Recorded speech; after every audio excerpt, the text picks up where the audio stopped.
What's up, guys? Big Rob here, Chaos Nutrition, and topic of discussion today is the new questions regarding Rich Piana's sudden passing many years ago, 5 years ago.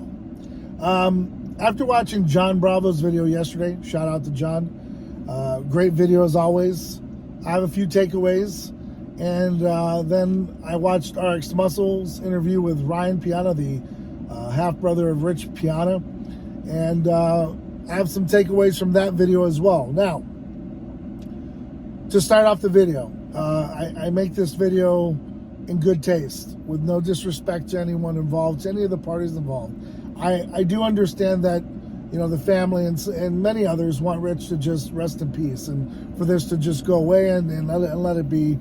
But Rich was an iconic individual in which he had changed the fitness industry forever. And the fitness industry, since his departure from this earth, has never been the same. The numbers, just everything around it, just hasn't been the same. And I can tell you because my feet are on the ground and my ears to the ground, and let me just tell you, it's just not the same. So when you have someone like that who's iconic and passes away suddenly with a lot of questions regarding the nature in which he passed away, there's always going to be these questions until these questions get answered by formidable people that were close to Rich. And so I'm just going to come right out of the box here and just go at it because I don't want this video to carry on for too long. First and foremost, my takeaway from John Bravo's video was that of a forged will. Now, some of us have been privy to some information that, you know, Jane had been, his first wife, Jane Piana, had been an owner of 5% Nutrition, which there was only two, for a very long time. Rich had it out of his name, put it in Jane's name for many reasons. And so Jane ran it. And Jane took care of a lot of people in many ways. And what a great lady. She always treated me with respect. I've got nothing but the utmost respect for Jane. And as you notice, she never changed her last name. So, in divorce, those things happen, right? People do change their name. And so with Jane carrying on with Rich Piana's last name, it shows a lot of respect there, okay? So she maintains and runs 5% Nutrition. And so the question would be is, well, whose name was forged on the will? Was it Rich's? Well, some of you know more than me, of course, and that's understandable because you were around with Rich a hell of a lot more, and you knew him very personally. I know for a fact, for many facts, he didn't die with a lot of assets. A lot of the houses that he had weren't his; they were rented. A lot of the cars weren't in his name. Even some of the ones that possibly were leased vehicles, or, you know, whatever it may be. But not many were kind of owned, like where he has, you know, a whole, you know, garage full of cars and Lamborghinis and all this other good stuff. And so Rich didn't die with a whole lot of assets. So what would there be a point to forge a will? Because, I mean, what was there to leave behind? 5% was already in the hands of Jane. Maybe his residuals, I don't know. Maybe the YouTube video channel. I don't know. There just can't be that many tangibles. And so I find that having a forged will, for one, don't you have to have a notary public to be there with you when you sign the will? I don't know how it is in Florida. I kind of know how it was in California. Things change in California by the day. When I used to live there, I know that you had to have, you know, someone to notarize it. And so I don't know how you get to grab Rich's hand and have him scribble on a piece of paper and a notary accept that. That's just a little bizarre to me. So that's my question is, what do you mean by a forged will? They don't want to talk about it because they don't want to get in trouble. They don't want to pursue this, that, and the other with the case that's going on. I don't know. It's a simple question. What do you mean by forged? Who forged what? What assets are we talking about? I mean, most of the assets were already out of Rich's hands way before he passed away. So that's my takeaway on John's video. And like I said, great video as always. Shout out to John. RX Muscle interview with Ryan Piana. Ryan brought up the case where Rich's blood was clean, his urine was clean, that and free of any substances that could be harmful to Rich. And so when was the blood tested? Was it done on scene? Was it done when he got to the hospital? Was it done while he was in ICU? What batch of blood are we talking about? And this is all going to make sense in about a second when I circle the wagon. Secondly, Ryan brings up the fact that his heart was impeccable. It was a great working order.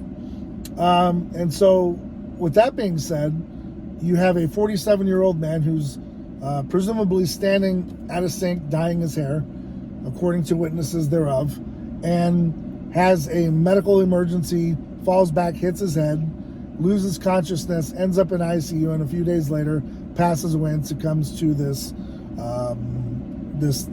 sudden trauma. Well, what caused it? That's the point, right?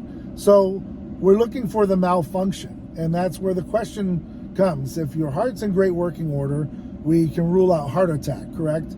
If we're going to rule out illegal substances causing it, aka China White, aka opiates, whatever it might be, if his blood's clean and his urine is clean, then that rules out that side of the theory. So how does a 47-year-old man in decent health, we do know that he had used anabolic steroids for many years. That was something that he had talked about pretty openly. But what caused the medical emergency? Now, Ryan goes on to state that Rich was without oxygen for 30 minutes. I will tell you this. I'm not an EMT. I have worked in the healthcare field for some time. I will let you know that if, I'm assuming, I don't know how Florida works, but if an EMT arrives on the scene and with a supervisor and the fire department and they're working him and he's DOA, dead on arrival, I think at that point the medical examiner is called out, and it's kind of maybe could be a crime scene where they'd have to pick Rich up from where he had passed there, and you wouldn't go to a hospital because there's no life-saving techniques that's going to bring you back after being out for 30 minutes. Apparently the response time from the phone call to the time that the paramedics arrived was 6 minutes. I think that's pretty fair. And so the question becomes is, if he was without oxygen for 30 minutes, what took 30 minutes to make the phone call? And so that would kind of be the big question mark there as to where's that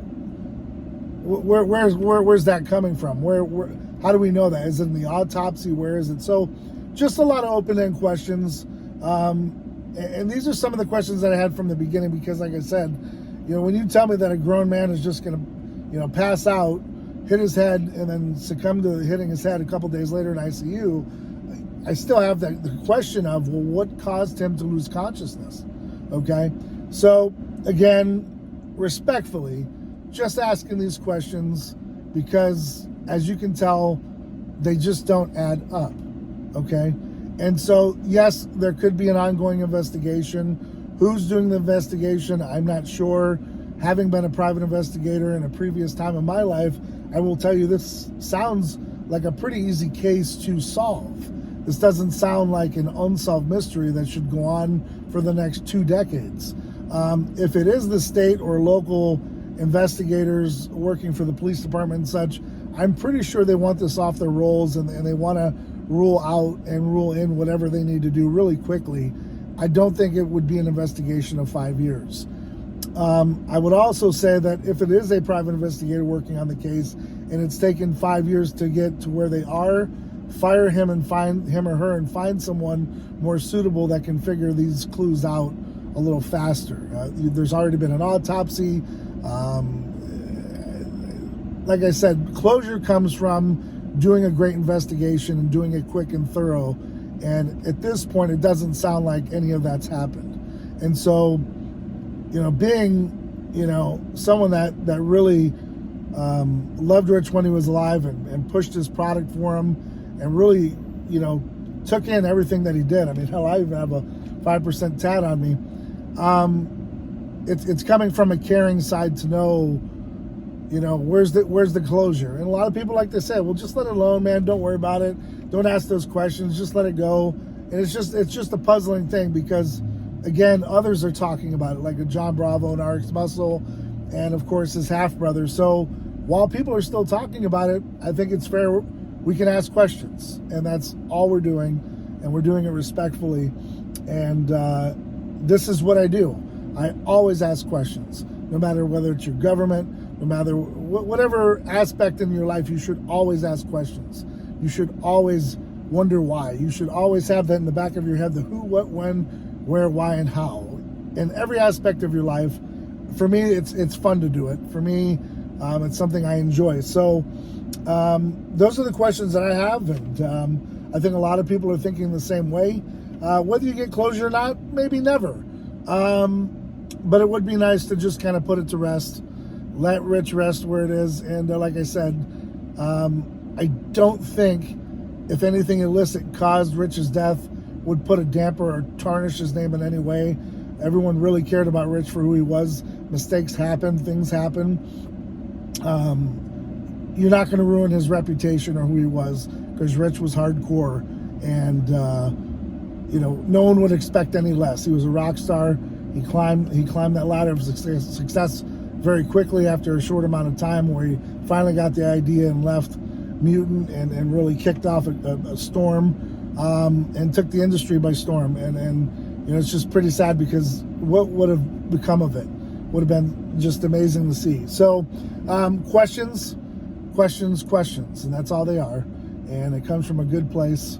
And I hope that you guys have received this respectfully, and that you comment down below with your own questions, maybe if you have insight or detail, and put it to rest. And that's really where this is coming from. So again, thanks for watching. Thanks for supporting. Thank you for your business. Thank you for your comments, your subscriptions. Without you, Chaos Nutrition wouldn't be here. To be honest with you, without Rich Piana, Chaos Nutrition wouldn't exist. And so I'll leave you with that. I'm going to hop in here in the gym, get some work done.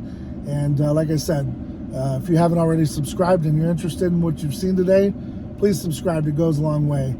Pass it on, share it with some people, and really get your brains working and thinking, because that's really what it's all about at the end of the day, is coming together, getting out there, staying ride or die for one another, and applying the whatever it takes mentality to everything that you do. Just like today, I'm jumping here in the gym, wearing an old school shirt, and keeping Rich alive, man. And that's what we do. So till next time, guys. Keep getting out there, keep doing whatever the fuck it takes to be successful in every which way you can be. And I think that'll be a good foot forward for Rich. And that's what we do every day. We just push a little harder, right? Get a little stronger, get a little tougher, mentally, physically. And at the end of the day, man, I think it pays dividends. So, till next time, guys, I'm out.